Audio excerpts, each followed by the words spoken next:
What's up, Bolt fans? Haley Elwood here, and if you're feeling like you're not quite ready for Chargers game day, well, buckle up, because you came to the right place. Over the next 30 minutes, we're bringing you exclusive interviews, analysis, player features, and access you can't get anywhere else. How you do it matters. Well, we've arrived, so let's get you caught up. This is Chargers HQ, powered by Toyota. The Los Angeles Chargers 2021 season is in the books, but it ended with a thrilling game against the Las Vegas Raiders on Sunday Night Football. Chargers quarterback Justin Herbert has been impressive all season, but the final drive to tie the game in regulation and send it to overtime was truly something to behold.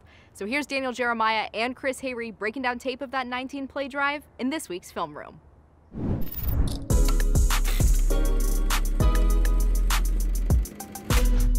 What's up, guys? Welcome into a post-Week 18 edition of Film Room with Daniel Jeremiah.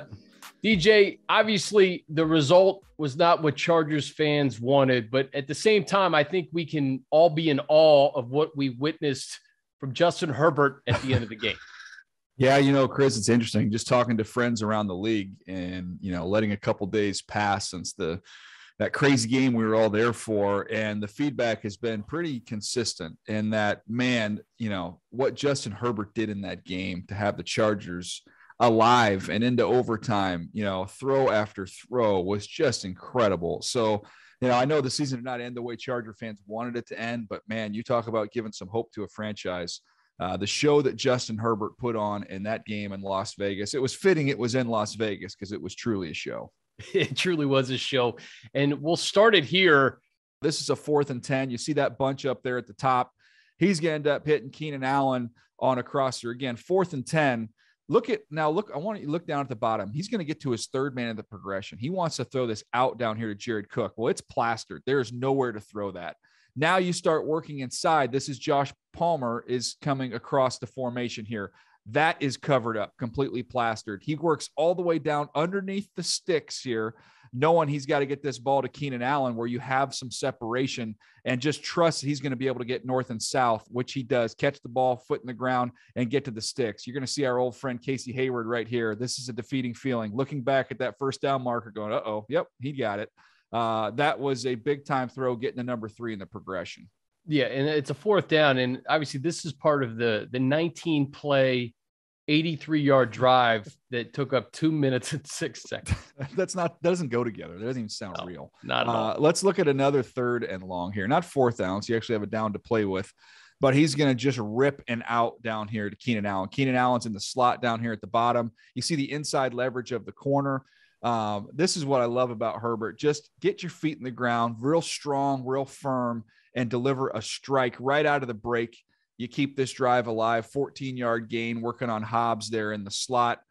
Keenan comes up clutch on that big 3rd down. And here we go. 5 seconds left in the game.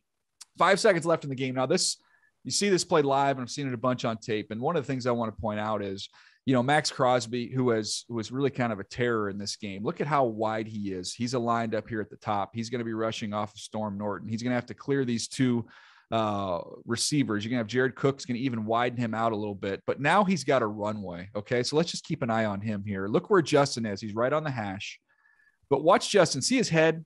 He's not looking at Max Crosby. This is what you talk about having that pocket feel. He's on the hash, but knowing Max Crosby has that runway, watch him just drift subtly away from that pressure, and look where he launches this football from. If he stays on that hash, he hasn't thrown the ball yet. And look at Crosby. He's already passed that hash. He's not going to get that football off without that subtle pocket movement. Again, kind of a curl flat combination. If you've got Austin Eckler in the flat, that's not going to be able to get you into the end zone. It has to be on time. Watch him rip this ball in between 2 defenders and put it right on Big Mike for a touchdown. Just an unbelievable throw that doesn't happen without that pocket feel and movement. DJ, what are you thinking in the booth as this is happening? I said on the first one, on the 4th and 21 touchdown pass, I told Money, I said, Matt, that is like Michael Jordan from the free throw line type stuff. Like that's, you kind of remember where you were, your jaw kind of hits the floor.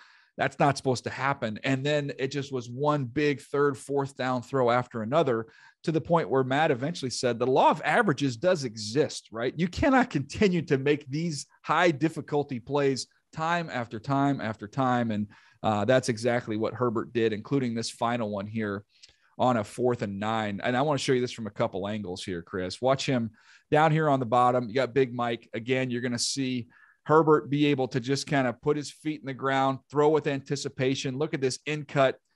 You see it from this angle and you go, wow, that's a big time throw. And Mike's going to be able to roll out of it, end up getting a ton of yards after the catch. But I think you've got to see this from the end zone. And this will be the last thing we'll show you here from this incredible day from Justin Herbert, to just appreciate how ridiculous this throw is. I want you to see how he's able to fit this ball in this triangle on an in cut as we slow it down. Just look at what that ball navigates through. Like that is insane. The velocity combined with the accuracy, just ridiculous. And Mike almost popped that thing. If he splits that thing, that's the game. It's a winner. But 47-yard gain, it would keep the Chargers in the ball game. And this one came down to the very end. Again, didn't go the Chargers' way, but that was some show put on by Justin Herbert. Coming up, we take you behind the scenes of a game day at SoFi Stadium, and later, we show you how the Chargers stepped up to help a local business. This segment of Chargers HQ was powered by Toyota.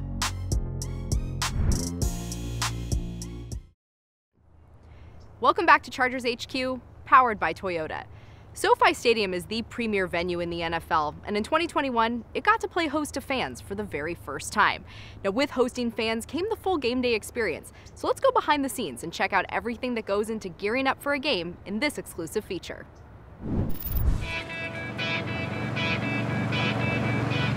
From the darkness into the Southern California sun came the cart. So I went to school for sport management and broadcast journalism. Clearly I'm using both of those. But what I really liked about operations is the amount of planning and effort that goes into a game day is usually returned pretty quickly. But there's an infinite amount of things to learn in this business, in this industry. So it's important to remember a lesson that my grandfather taught me, which is you have 2 ears and 1 mouth. If you use them in that order, you'll learn an awful lot. I'll tell you, I didn't know how to run a lake until 9 months ago. One of the great things about Hollywood Park and SoFi Stadium on game day is that there is so much that is beautiful here outside of just the actual built stadium environment.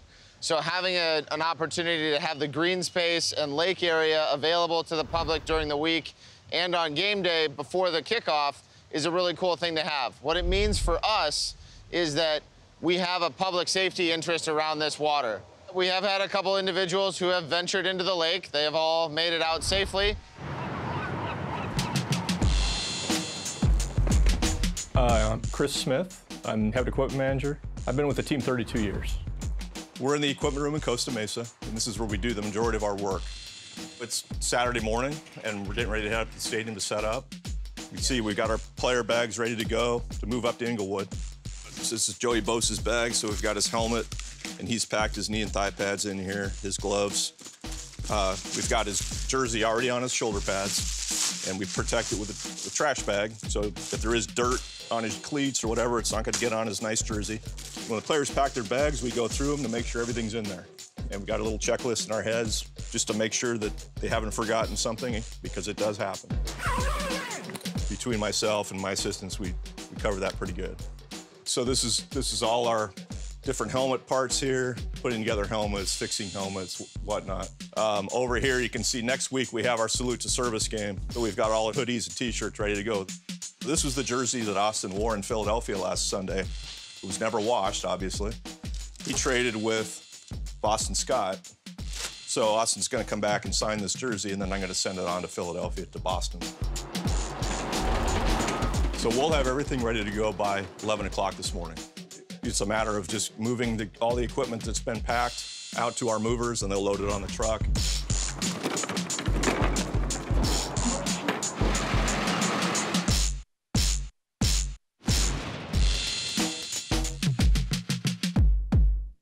Obviously, having a new stadium has given us a wealth of tools to play with. I mean, first and foremost, the video board is just so unique, so large. It almost brings that arena feeling into a 70,000 seat stadium. It's double-sided, so if you're sitting low, you're looking up inside. If you're sitting high, you're looking at the outer. And then the 5 levels of LED ribbons we have, which when that's in sync with the video board, and you have the right music and you have the right visuals, it all kind of comes together as like this really cool symphony that it feels very immersive, I think. We always call it game presentation, fan experience, but to me it's more like a game invitation. Come along with us. I don't want to present a show to you. I want you to come with us and be part of it, because in football, more than any other sport, you really can impact the game. And if you are having fun, then the players are having fun, and hopefully we're winning. We score over here, come over, we'll hit it. Obviously, my job's extremely fun. Go, Louis! And I get to, tell people to, run out of a tunnel or fire a cannon or burst the CO2 and get the crowd fired up. But we've been able to curate a crew that's the best of the best. It makes my job a lot easier. So my role here is to oversee a couple of fairly critical things. The turf and playing surface on game day, all of the housekeeping that occurs within the site, the landscaping outside, and some of the daily operational function, including NFL technology, here within the stadium. This black card is really the heart and the brain behind sideline technology. All of the coach-to-coach communication for all of the headsets. So it might be one of the smaller carts, but it is by far one of the most important, which is why it also gets placed on the 50. Wherever that coach decides to roam, he's got to be able to be connected. This big boat here is the Microsoft phone cart. So in here are ring-down phones that connect to any number of different places throughout the stadium. Let's say there's a special teams call, you pick up the special teams phone. Special teams phone will ring to the home coach's booth and ring to a special teams labeled phone in that coach's booth. So you'll notice I didn't press any buttons. No reason to press the buttons, it rings directly. There's a lot of things to remember on game day. Phone numbers aren't one of them. Probably important to remember, if the owner's phone rings, though, you pick that one up right away.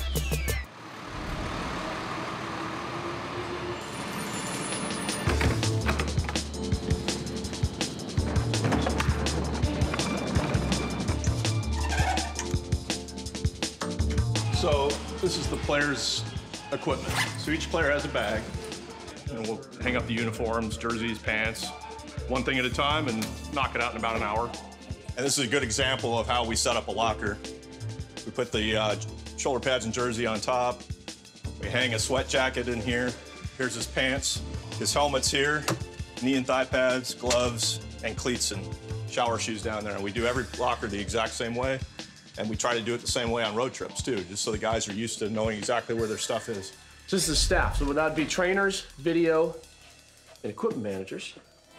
And we have all of our shoes, our socks, our pants, our belts, our polos, and hats. So everybody from head to toe is gonna have everything they need for the game. Yeah. And anthem right on time. I certainly love my job. Working all week, when it comes to game day, it's not really a work day anymore. That's the day where we're actually getting to do what we love. When you get out on the field to start the game, and everybody's in their uniforms, and look back and say, hey, we're done. But I think the best feeling is after you win a game, and we helped win, and it's a good feeling. We might not be the bricks that build the building, we're the mortar that keep everything together. We want it to be so when you leave the stadium, win or lose, you had a good time. 3, 2, 1, go Soto! Oh, nice timing. Hell yeah. Tails is the call. Stand it by. It's heads, you've won. They're going to defer. Minnesota will receive. Good luck, gentlemen. Go, Danny. All right, you guys ready to get this party started? Let's go, Chargers! Fire! Yeah, this is game time. Are you ready? Stand by, Louis. 7-9. Go, take 9. 7-6. Take 6. All right, Charger fans, are you Take ready? Fans and fanfare all around. Show that energy. It's time for Chargers football, baby! Here at SoFi Stadium, we are underway. Awesome. When we return on Chargers HQ, we see how the Bolts' commitment to helping the community impacted a local business. Welcome back to Chargers HQ, powered by Toyota. Earlier this year, a local restaurant in Inglewood was struggling to make ends meet due to the COVID-19 pandemic. When the Los Angeles Chargers got word of this, they stepped up to help out. Here's the story in this edition of Chargers Untold. Hi, I'm Miss B of M&M Soul Food Restaurant. My name is actually Beverly Brinson, but everyone calls me Miss B. They also call me Mama.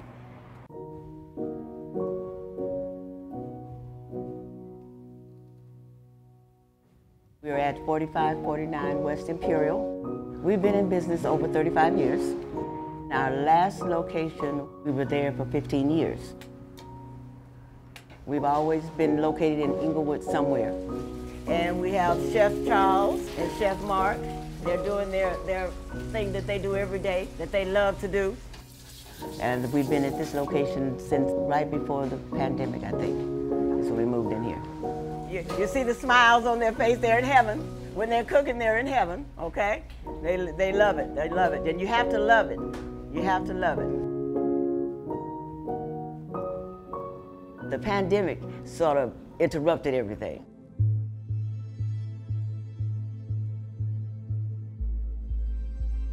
COVID really hit a number of businesses, especially small businesses, really hard. We didn't know that the owner of the building, he wouldn't renew the lease. And so he said that he had someone else that wanted the building, and they were willing to pay $14,000 for the lease, okay? Now we were paying $6,000, and we were struggling to pay that. Everything's okay? Good. A lot of people still don't know where we are, and so we got to figure out a way to get our following back, because our business has been very, very slow. And we've been struggling, really struggling, trying to keep everything going. There are a number of small businesses that have seen their rents rise precipitously. It's a byproduct, obviously, of what's happening in Inglewood right now, but it's definitely an issue for a lot of businesses. To hear a story like that, we love Inglewood, and we want the things that make Inglewood special to really thrive. We just really wanted to find ways in which we can use what we have and the platforms that we have to support our local communities and our neighbors.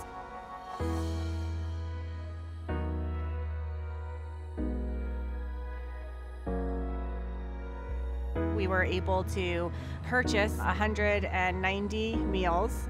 It's just a way that, you know, we're in the community, we're playing a game in Inglewood. How do we support local businesses? How are we finding ways to be a part of the fabric of the community? When we catered for the Chargers, the biggest order we have ever had, that was a hell of an order. It's cool from a nutrition perspective and from just like a food perspective to get to know companies and restaurants that are local, and to support them, knowing how hard the restaurant industry has been hit over the past year has been really, really rewarding, I would say. Well, the Chargers have really been a blessing to us. They gave us our first big catering order, okay? And we had never had a catering order that big. I believe it ended up being around 190 total meals. I know that it's a pretty unique request. It's not your typical like catering event. What we ask is a lot to serve that many meals, hot and individually portioned. Obviously, pretty big guys with pretty big appetites, so that can be logistically pretty hard for a lot of companies to make a hot meal individually packaged per like our COVID protocols, on time, hot, and ready to go. The next day, I definitely had several people tell me they haven't found a place like that in LA since living here, or it reminded them of like what they would eat growing up. Small businesses, they're really these community neighborhood spots that create the feel of the community and of the neighborhood. This is a family restaurant. When you come here, it's like you're at home. When you walk in the door, it's like you're at home. People think because you're smiling, but they have no idea what you have gone through to get that smile. It's the people that keep us going. But I know that the business will be here. It will be coming. We just have to wait and be strong. We've really grown to love the community. We just want to make sure that we're being good neighbors in return and good community members in return.